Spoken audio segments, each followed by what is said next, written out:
This is Luke Paulson, the Catholic Conservative, and welcome to the news of the week for September 7th, 2024. And if you enjoy these videos, do not forget to like, comment, and most importantly, subscribe for more. Facebook admits censorship, one of the most important components of Operation Mockingbird. Operation Mockingbird is here to remind you to never question the official narrative. Are the social media giants. Zuckerberg has finally admitted that he censored information about the China virus. In other news, water is wet and fire is hot. Officially, he is apologizing for censoring information. Unofficially, he is trying to convince the public that he is a good person so that they do not go to other platforms. He never was, and we should, but that is another issue. Moving on. If he really thought that it was so wrong, he would have stopped much earlier. My personal feed has been getting an image of an eagle with a prayer asking for protection from people who want to destroy America. The image was flagged for violent or graphic content. Officially, it is the metadata that is the problem, as screenshotting the image removes the problem. However, this is the same company that does the bidding of the Democratic Party and the deep state. They repeatedly flag facts as missing context and fake news as accurate. Speaking of fake news, let us talk about CNN's latest propaganda piece. Kamala scripted interview. Cackling Kamala sat down for an edited and not live interview on CNN. She even brought Tampon Tim along for the ride. She was even seen looking down presumably at her notes once or twice. There's no reason to believe that her team was not given the questions in advance to make the editing easier. I said that this is a propaganda piece, and it is. The reason is that if you have to edit the interview, it is a propaganda piece. If you have the ability to make the interview live, and do not so that it can be edited, you are a part of the problem. However, let us talk about what Cackling Kamala will do next. Kamala's next move. Brandon wrote a letter saying that he would step down from the campaign as soon as he caught the China virus. Coincidence? I think not!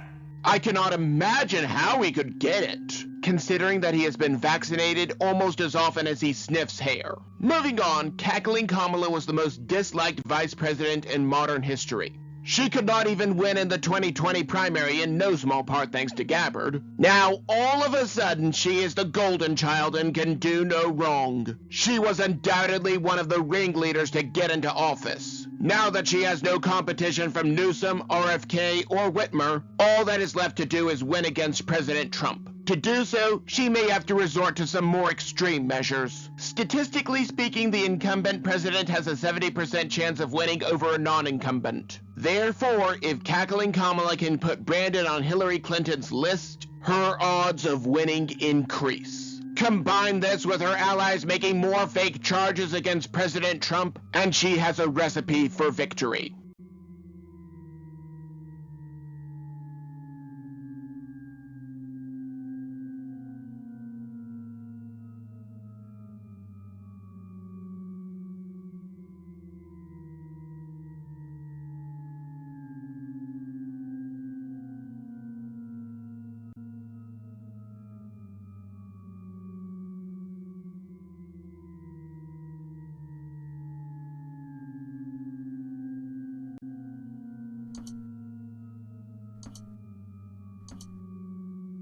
The charges return. President Trump is being charged in regard to the mostly peaceful protest of January 6th.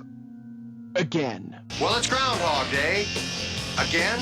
While it is hard to believe that we are not in some weird time loop at this point, time is in fact moving forward and the Democrats really have nothing else to run on. Never mind the fact that he never told them to go in. Never mind the fact that they were let in. Never mind the fact that at least one of them got a tour and was still arrested. Never mind that President Trump told them to go home even if the video was removed from the internet. All of that is irrelevant as they have to find something to charge President Trump with, even if they have to make up all of the charges. Recall that the Supreme Court has ruled that the president has certain immunities when acting as president. Instead of using this as an opportunity to let Brandon and Cackling Kamala do whatever they want and get away with it, the deep state decided to rephrase the charges so that they could continue to have a persecutor. Don't you mean prosecutor? No! This is all to ensure that Cackling Kamala does not have to run on her non-existent merits. If they can drag President Trump's name through the mud, she does not have to run on the issues, but on emotions. Speaking of fake news about President Trump,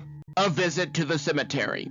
While Brandon and cackling Kamala could not be bothered to meet with the Gold Star families at Arlington Cemetery, President Trump did. Moving on, officially partisan photos are not allowed within the cemetery. As such, cackling Kamala targeted President Trump and claimed that he disrespected these fallen soldiers. You could cut the irony with a knife. However, let us see what the family said as reported by the Associated Press. President Trump was invited by us, the Gold Star families, to attend the solemn ceremonies commemorating the 3-year anniversary of our children's deaths. He was there to honor their sacrifice, yet Vice President Harris has disgracefully twisted this sacred moment into a political ploy. The Associated Press is a member of the media industrial complex and is a powerful member of Operation Mockingbird. Operation Mockingbird is here to remind you to never question the official narrative. So if even they are admitting that President Trump was asked to be there, he was. Tackling Kamala would not be able to run her campaign if she had to tell the truth. For the same reason, people like her hate it when people have the ability to tell uncensored truth. Rumble banned globally. Rumble is an alternative to YouTube and thus is hated by people who wish to control the thoughts of people. It has been banned in New Zealand, Brazil, Britain, China, Russia, and France. I can understand Russia and China, but the rest of these places are supposed to be part of the modern world. Then again, Australia and probably New Zealand enforce draconian lockdowns via drones on empty beaches. Britain is arresting people for Facebook posts rather than targeting the gangs that exploit women. France arrested the CEO of Telegram, and I do not know much about Brazil, to be honest. Moving on, if these people get away with this, there is no hope for free speech. We will be left with the hate speech that is allowed on the big tech platforms. It was not too long ago that an autistic boy was tortured by a group of bigger kids by stuffing his head in a toilet, and this did not violate Facebook's terms of service. But do not dare to call anyone by the wrong gender. That is hate speech. However, on platforms like Truth Social, you are allowed to post liberal propaganda and not get taken down. We will defend to our deaths if need be their right to say it. But liberals will not extend the same courtesy to us. Liberals on Truth Social. One thing that I love the fact that I hate doing is going to liberal pages and posting facts to correct their lies. The reason that I love it is that it is fun to mock them. The reason that I hate it is because it draws attention to them, and just one post sucks up my whole day. Lately, one of my friends has been mocking and reposting things that liberals posted on Truth Social. If she can handle it, more power to her. But neither President Trump nor any of the admins will be taking the propaganda that is posted by liberals down. That is because the free exchange of ideas makes us better. Sadly, if you post facts on most of the big tech platforms, they will censor you. They do not want you posting certain facts over there. However, I think that the best solution to censorship is mockery. Normally, trolls get a bad rap, but I think that trolling, if done correctly, can do a lot of good. Now we have Transface. OnlyFans is an abominable website that only degenerates go to, in my humble opinion. However, said degenerates are now upset as the trolls have gotten to them. The site has a lot of men who say that they are women to get views. Now some women have been masquerading as trans men using less than advertiser-friendly techniques. And naturally, the trans community is furious because they are a people, not a costume. Normally I ask this question on Halloween, but now is as good of a time as any. Which of these children should be allowed to wear this costume?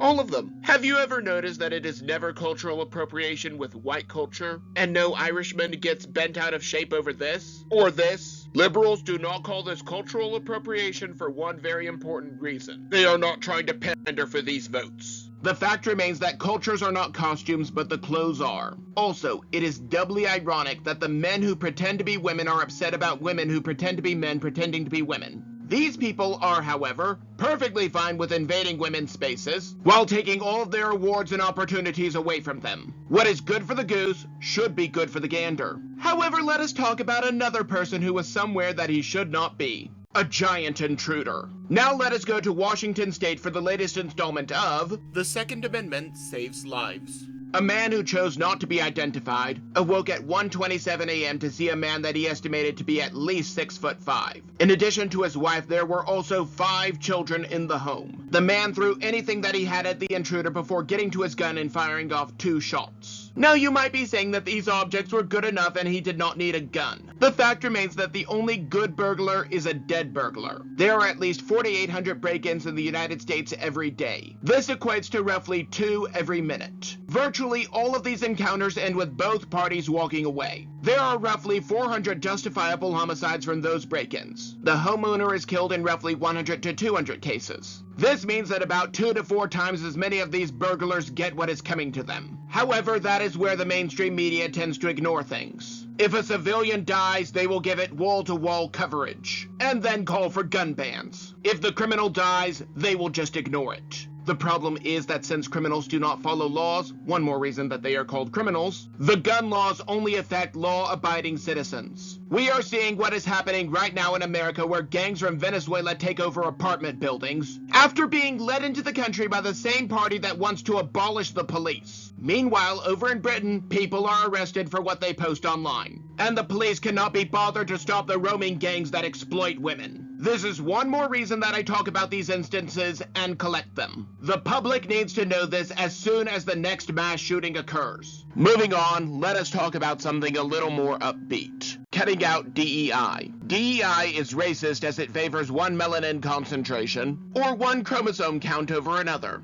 Many companies have faced lawsuits over their selective hiring practices. While not all of them have learned their lesson and stopped their anti-whitism, others like Macy's are standing firm. Still others like Tractor Supply just chose not to be discriminatory without a lawsuit. I do not understand. For decades now, discriminating based on skin color or sex was illegal. However, if you are in a marginalized group, suddenly discrimination is allowed, but only if it benefits said marginalized group. I am glad that people are suing over this. Conservatives can use lawfare against liberals. I do not want to resort to lawfare, but sometimes you are left with only one option. We may have to resort to their tactics, but we also need to keep an eye on what they say.